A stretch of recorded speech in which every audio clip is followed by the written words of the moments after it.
All right. What's up, everybody? Got people in Manhattan, the Boogie Down Bronx, Queens, all the way to Staten Island, my homeborough, Brooklyn. Back out with another video, and today, December 15th, 2022, marks 30 years since the release of the legendary hip-hop album, The Chronic, made by the legendary hip-hop producer, Mr. Dr. Dre. Now, Dr. Dre, I mean, as time's gone on, I think he's kind of become forgotten. People forgotten about Dre, no pun intended. That's why I'm kind of glad he did the halftime show of the Super Bowl last year, so we can review his legendary career and the career of his proteges, such as Snoop Dogg, Eminem, 50 Cent, and Kendrick Lamar. But, you know, this album, actually, it's one of the greatest albums of all time. I mean, this album really kicked off the West Coast run of dominance as a dominant hip-hop scene in the 1990s. I mean, G-Funk, when you think of the West Coast and the hip-hop scene, even to this day, you really think about G-Funk. I mean, with all due respect to Mustard and his ratchet music and the Bay Area and their hyphy music, with all due respect to those guys, when you think of the West Coast, you really think of G-Funk. And G-Funk comes from the brain of one Mr. Dr. Dre. But anyway, let's get into this video. Of course, Dre got to start with NWA, niggas with attitudes. It was Dr. Dre, Eazy-E, Arabian Prince, Ice Cube, DJ Yella, and MC Ren. They released their landmark debut album, Straight Outta Compton, in 1988, and Ice Cube left a short time after.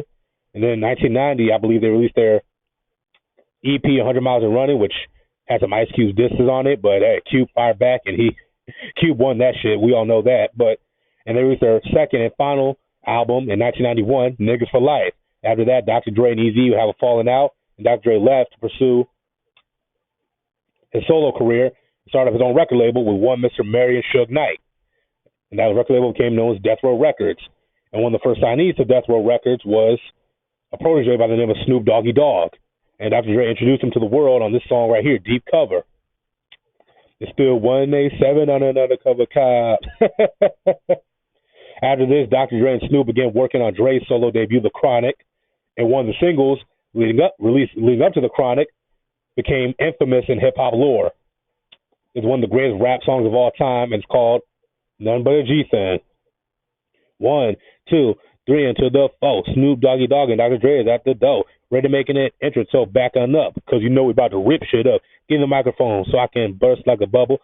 Compton and Long Beach together, now you know you're in trouble. Ain't nothing but a G-Thing, baby. Two loped out niggas going crazy. Death Row with the label that pays me. Unfadable, so please don't try to fade this.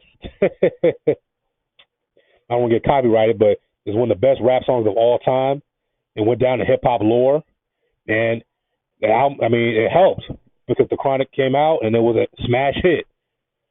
The smash hit, you see some of the track for The Chronic. You got the intro. You got These Nuts. Bitches Ain't Shit. Then my G-Thing, The Day the Niggas Took Over. And, of course, this had other features, from guys like RBX, which is Snoop's cousin, and Warren G, Dr. Dre's stepbrother, the Dog Pound, Corrupt and Daz Dillinger. All types of dudes got put on by this. And, of course, here's a clip of a video from the song Dre Day, which, of course, includes this to Eazy-E. As I said, Dr. Dre and Eazy were exchanging disses around this time, and Eazy responded back with real motherfucking G's with his EP, It's On Dre, or something like that, whatever it was called. And with all due respect to Dr. Dre, Eazy won that. Yeah, but this video is supposed to be about Dre, so we'll leave it alone. Another diss track that kind of went down to hip-hop lore, the song Bitches Ain't Shit. I just added this because I thought it was funny. Bitches ain't shit but hoes and tricks. Now look on these nuts and suck the dick. I once knew a bitch named Eric Wright. Let's talk about the legacy. The legacy of his album. Having split from NWA, Dr. Dre's first solo album established as one of the biggest hip-hop stars of his era.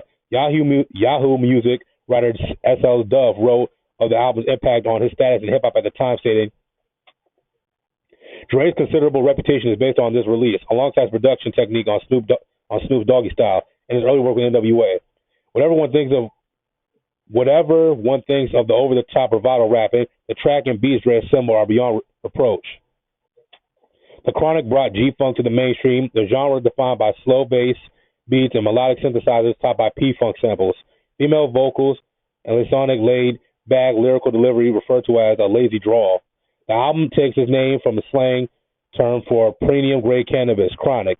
The album covers a homage to Zigzag Rolling Papers, Robert Christogal, I believe that's how you pronounce it, said that although he can't stand it, he respects the Chronic for its influence and iconicity. The album launched the careers of West Coast hip hop artists, including Snoop Doggy Dogg, Daz Dillinger, Corrupt, Nate Dogg, and Warren G, Dr. Dre's stepbrother, all of whom pursued successful commercial careers. The Chronic is widely regarded as an album that redefined West Coast hip hop, demonstrated gangster rap commercial potential as a multi-platinum commodity, and established G-Funk as the most popular sound in hip hop music for several years after its release. Yeah, G-Funk was the sound of the 90s. With Dr. Dre producing major albums that drew heavily on his production style. The album's success established Death Row Records as a dominant force in 1990s hip hop. It has been re-released 3 times, first remastered as a CD, then as a remastered dual disc with enhanced stereo and 4 videos. In 2009, The Chronic relit with the bonus DVD containing a 30-minute interview with 7 unreleased tracks. The singles Fuck With Dre Day and None But G-Thing are in best-selling video game Grand Theft Auto San Andreas. That's true. On fictional radio station Radio Los Santos. On April 20th, 2020, the album was distributed across all major streaming services as it had previously been an Apple Music exclusive since 2015. However, on March 13, 2022, both The Chronic and Snoop Dogg's Doggy Style would be erased from music streaming platforms and returned to NFTs. Yeah, thanks a lot, Snoop. And of course, like I said, Dr. Dre went on to, of course, he left Death Row Records, but he went on to jumpstart the careers of Eminem, 50 Cent, Kendrick Lamar, The Game. Dr. Dre's a legend, and it all started really with NWA, but it really started here. So what do you guys think? What's your favorite track from The Chronic? Is The Chronic one of the best albums of all time? Do you think Dr. Dre's starting to become more underrated? Do you think he's the best producer in the history of hip-hop, as do I? Tell me what you think in the comment section down below. I'm going to see you all.